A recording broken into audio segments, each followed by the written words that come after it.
Music director MD इकराम खान।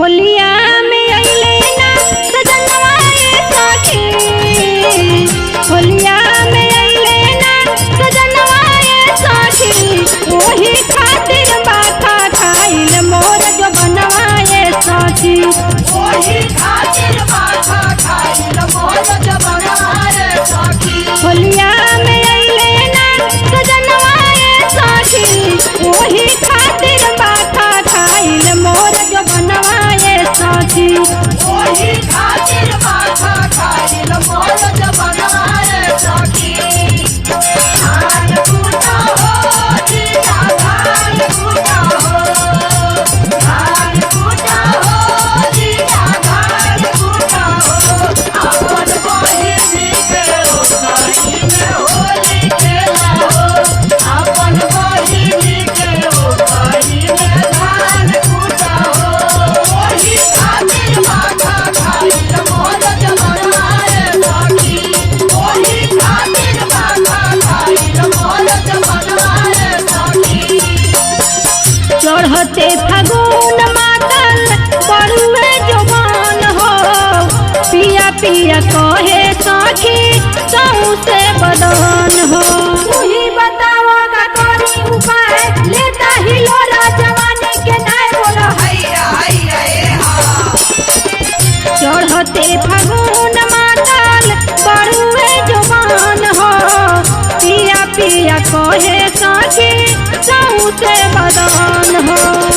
दहिया में रगड़ीले बेलनवा ए साखी, दहिया में रगड़ीले बेलनवा ए साखी, ओही खातिर बाखा खाइल मोर जो बनवा ए साखी, ओही खातिर बाखा खाइल मोर जो बनवा ए साखी, ओही खातिर बाखा खाइल मोर जो बनवा ए साखी।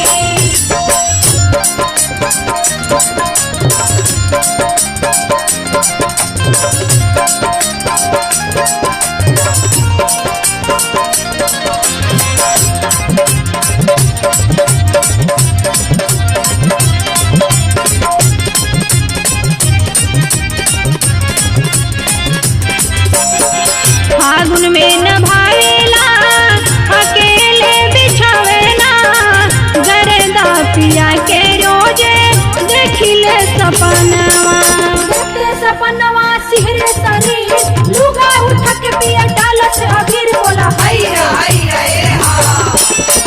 फागुन में न भावेला अकेले बिछावेला, गरदा पिया के रोजे देखिले सपनवा, 1 लाख बिना न भावेला भवनवा ए साखी, 1 लाख बिना न भावेला भवनवा ए साखी, ओही खातिर बाखा खाइल मोर जो बनवा ए साखी, ओही खातिर बाखा खाइल मोर जो बनवा ए साखी, ओही खातिर बाखा खाइल मोर जो बनवा ए साखी।